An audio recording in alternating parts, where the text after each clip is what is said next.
Cet après-midi-là, Arthur, un artiste, alla dans le musée de Londres. Il tomba sur le portrait d'une femme et il l'examina. Il vit une trace sur ce portrait, puis il tenta de l'absorber avec sa poire magique qui absorbe les taches. Mais la femme l'attira dans sa toile. Le mari de la comtesse, qui se trouvait dans l'œuvre d'à côté, voyait cela. Il rejoignit Arthur pour tenter de le bloquer, mais une fois dans la peinture de la femme, un gardien arriva.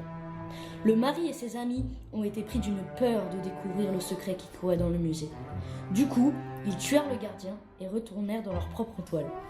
La femme demanda à son mari de nettoyer le cadavre.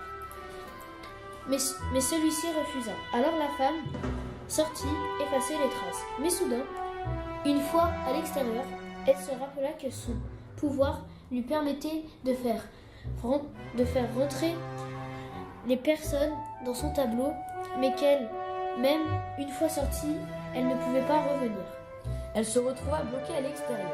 Elle laissa tomber son portrait avec Arthur dedans. Puis, elle sortit du musée. Elle découvrit alors le monde du XXIe siècle et prise d'une panique en revoyant toute cette technologie.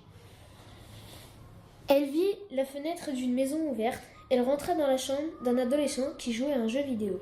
Mystère au château de Versailles. Elle reconnut le jardin du labyrinthe et sauta dans l'écran. Elle devint alors un personnage du jeu.